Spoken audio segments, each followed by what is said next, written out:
Okay, so I finally was able to find the time to watch The Irishman, so now let's finally review it.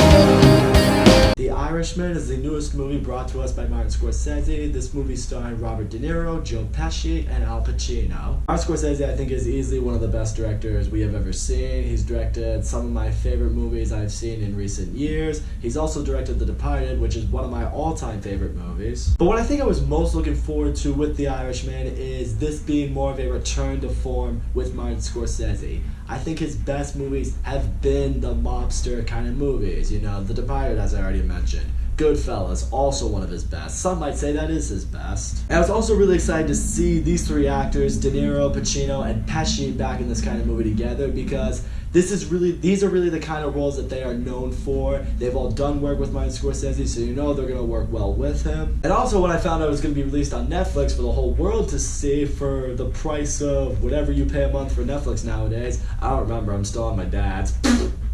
Don't tell him that. Shit, he watches my videos. Hey Dad, I'm just kidding. I own my own now, I swear.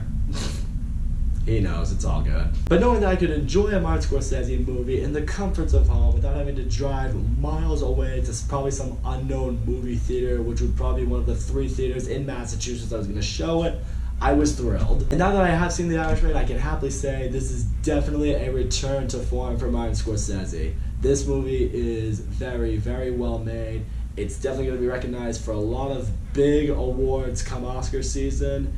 And yeah, I'm excited to talk about it. This movie basically revolves around Robert De Niro, and in the beginning of this movie, he's pretty much just a normal guy. He does delivery for like a steak company. He delivers steak to different companies. One day though, he gets accused of theft, so he has a lawyer bail him out, and along the way, he runs into Joe Pesci, who is the head of a crime family. Soon enough along the way, Robert De Niro starts doing work for Joe Pesci and the crime family, going around, doing whatever the dirty work needs to be done. Along the way, meeting Jimmy Hoffa, playing Al Pacino, getting intertwined with his world and his crime organization, and soon enough he's at a point where he's kind of between both sides of this criminal organization. First of all, let's just get into it right now. Robert De Niro, Al Pacino, Joe Pesci, they all absolutely slay it in this movie. I would honestly say this is the best performance any of them have given in a very long time. I think all 3 of them should at least be up for consideration for the Oscars. Man, lead actor is going to have some serious competition this year. You got Christian Bale, Joaquin Phoenix, Leonardo DiCaprio, Robert De Niro.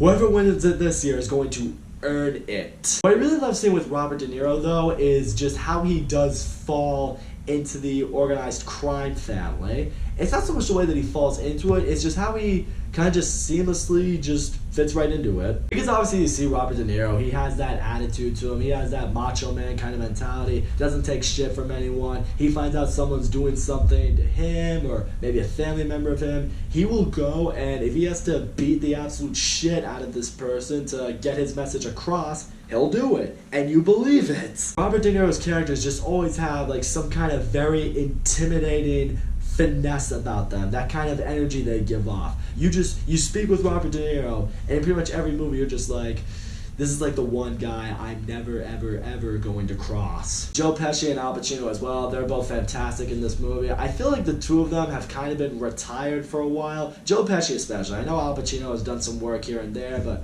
I feel like this is the first time they're both really back in the forefront of a movie. I know they're supporting characters, so I don't know how much I can really say forefront, but they are major, major roles in this movie, and they both kill it. And part of the reason I think they both do so well is these are the kind of roles they're just most well known for. This is what they know they're good at. It's like they've been off their game for maybe a little while, but it's like maybe a retired race car driver just gets behind the wheel for the first time, or like a retired quarterback or somebody, they throw a football for the first time, they're just like, yeah, I still got it. I'm not completely washed up. I can go back for a movie or something like that. And yeah, they both still got it. They both do amazing in this movie. What I also found really interesting with this movie is that this movie doesn't just take place in one time period. Throughout the movie, Robert De Niro's kind of narrating it. He's talking about, like, what his life in the crime family was, the toll it took on his family, what he learned from both sides, blah, blah, blah. So in that time, Robert De Niro at one point has to look much older, then he kind of has to look like how he looks like today, and then they gotta make him look a little bit younger. So there's a lot of de-aging in this movie, but the de-aging in this movie is very well done. It's not just with Robert De Niro. Al Pacino, Joe Pesci, they're both de-aged to look a lot younger. I really appreciated just how young they made the guys look. It was also in the fact that it wasn't blatantly obvious. I mean, some people talk about how you see some de-aging in other movies that we've gotten recently, and sometimes it works, sometimes it doesn't, sometimes it's just a little too obvious. Here it wasn't obvious at all. And yeah, the writing in this movie is just fucking awesome. I mean, it's a Martin Scorsese crime movie. These movies are always known for having great dialogues. The Departed, one of my favorite screenplays ever. And there are just moments where the tension is just building so high between two characters, just sitting there, just talking, just having a conversation. You're just sitting there like, oh shit, what's gonna happen next? Because one of them just brings up something that is key, that is pivotal, that is like, oh shit, it's about to go down. I love when movies can just put you on the edge of your seat so well, and all it requires is just two characters having a simple conversation. Like, they don't need some kind of creepy atmosphere. They don't need like a big action moment or anything like that. It's just two people having a conversation. It makes it feel real, it brings out the authenticity, and I love that. But it's not just even with that. The dialogue in this movie, it's quotable, and it's at times really funny. There's one with Jimmy Hoffa. He's got all like his big guys in like a room, and he's cussing them all out. He's flipping out at them because something went wrong, like some political thing he was doing. Robert De Niro just walks out because he's pissed because he called them all names. Robert De Niro felt he was part of it, and Jimmy Hoffa comes out and he's like, "No, Frank, I didn't mean it to you like that. I was talking to these other guys. I mean, you know how I feel about you. Come on, take your jacket off, come back inside, and we'll talk things out. None of that's directed at you. It's directed to these other schmucks." I'm just laughing because it was funny, and it felt like the conversation that normal people have. I've probably had a conversation like that. I also really appreciate this movie giving me more of an insight into Jimmy Hoffa. There's a moment with Robert De Niro narrating the whole thing, and what I like in this narration is you feel like he kind of breaks the fourth wall. I don't know if Martin Scorsese was going for that, but he did. He brings up, okay, for the younger audience, you probably have just heard the myths about Jimmy Hoffa, you've heard the stories about him, but you don't really know who he is. If you're part of the older generation, then you do know who Jimmy Hoffa is. And yeah, I have heard the origin behind, whatever happened to Jimmy Hoffa, will anyone ever find his body? I didn't know this is what he was. I didn't know he was a very political guy. I didn't know he ran a labor union. And yeah, as I mentioned, Al Pacino just crushes this role, and what I really love seeing here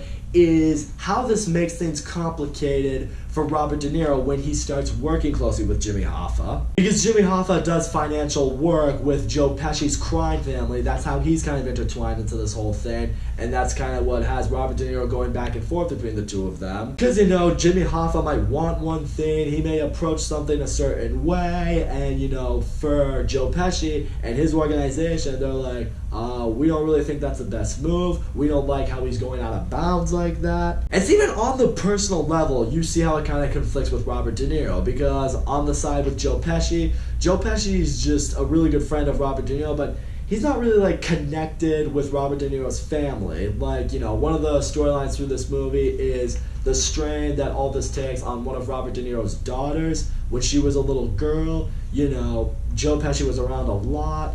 He kind of became, I guess you could say, an uncle to her, but she never regarded him as that, just felt, indifferent towards him. There was just some kind of vibe about him that she didn't like, so the two of them never hit it off. But on the other hand, when Jimmy Hoffa came into her life, she immediately embraced him. She loved him as her uncle. They had such a strong bond between each other. So, it definitely makes complications for Robert De Niro. He's thinking to himself, he's like, all right, on one hand, I have Joe Pesci, who my family just can't seem to connect with. And then on the other side, I have Jimmy Hoffa, who both our families just love each other. We feel like one big, giant, dysfunctional crime organizational family. But it's not just with that. What I also love seeing is the effect it does take on Robert De Niro's family, because he's going behind their backs a lot. He's doing some really shady things People are dying because of him. And the family knows he's not being totally honest with them about what he is doing, and it's causing strains in relationships. It's really causing a strain between him and his daughter. And soon enough, everything just comes to a head with Robert De Niro when at one point Joe Pesci tells him, he's like, look, it's come a time, Jimmy Hoffa has to go. He is acting completely out of line. He's done some things when he was in prison, when he got out of prison, that have just really almost ruined us. We've done all we can for him, but he's beyond saving. You know what you have to do. And, we get the big, thing of what happened to Jimmy Hoffa, allegedly anyway. Robert De Niro, he shows up. He and Jimmy Hoffa are just supposed to go somewhere. At one point when he's not looking, just shoots him in the back of the head at point blank range, kills him, and his body's just burned in the little furnace, and that's what happens. Now Jimmy Hoffa's gone.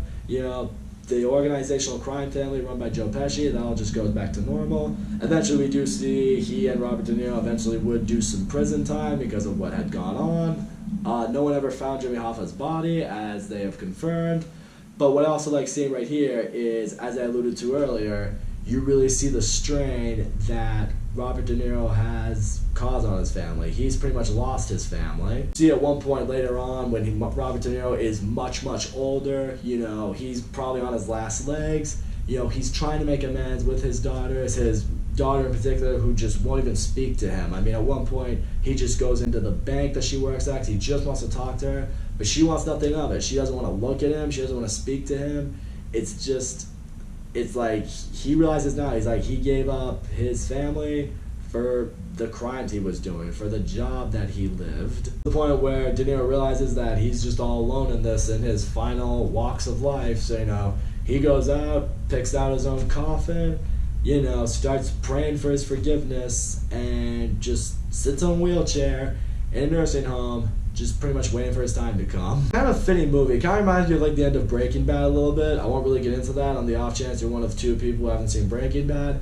But it's like you had this guy, he went into this business, this very illegal business, was good at it, and along the way, he lost everything, and soon enough, he's going to be left with nothing. All in all, I really thought The Irishman was an excellent film. Robert De Niro and Joe Pesci and Al Pacino as Jimmy Hoffa, all of them just destroyed in this movie. They're all phenomenal. They all work great together. All three of these guys just steal every scene they're in, and they'll all be in scenes together, which I know probably doesn't make sense, but just seeing it on screen, it's brilliant. I love seeing this story behind this man, Frank Sheeran, who just fell into the mob and just became great at what he did, how he became known as the Irishman. The dialogue is excellent. The tension of this movie is nail-biting. The movie does a great job at keeping you sucked in. I will say this, though. It's the same thing that everybody else has been saying about the Irishman. This movie is long. This movie is 3.5 hours long, people. That's a long movie. That's longer than The Wolf of Wall Street, which was also directed by Martin Scorsese. That's longer than Avengers Endgame, which came out earlier this year. It's longer than the original theatrical runtime for Lord of the Rings: Return of the King. That's how long this movie is, people. I'll say this much right now. It's not so much that the movie feels long. Watching this movie, there was no moment that I felt dragged on too much. I do feel maybe the ending dragged on just a little bit, but nothing to the point where I'm sitting there like, oh my god, can something happen? It wasn't really a slow burn. It's not like it had bad pacing or anything like that. It's just the fact that the movie is as long as it is an investment to watch. 3.5 hours to just devote your life to a movie, that's a long time. I know I took up pretty much my whole day watching it. But that being said, I did read somewhere online that there is a way to watch The Irishman as kind of a mini-series, similar to what the extended version of The Hateful Eight did on Netflix. They split that into 4 parts to make it a mini-series. I read somewhere online that there's a way to do that with The Irishman. I think it's you watch the first 49 minutes, and you watch another 45 minutes the next day, or the next episode of the miniseries, if you want to call it back, then another 45 minutes, and then you have an hour to kill it off, and then boom, you watch The Irishman. I'll say this much, if I'm gonna rewatch The Irishman, that's probably the way I will go about it, just to make it a little more, I don't know, less, how do I say this? Less of an investment. Sorry, I had a brain fight there, but That happens with me pretty often, as I'm sure you know. So that's what I'll say right there. If you want to watch The Irishman, but you don't want to spend an entire 3.5 hours of your day watching it, that might be a smart way to break it up. Or you could do what I did and just watch a whole 3.5 hours if that doesn't bother you. But either way, I'm very happy I saw this movie. The more I've been thinking about it, the more I've really been loving it and appreciating it as a film. And in the end, this is definitely a return to form for Martin Scorsese, and a welcomed one at that. So that's all I gotta say, guys. Thank you so much for watching my video. Don't forget to leave a comment, like, subscribe, and I'll see you all next time.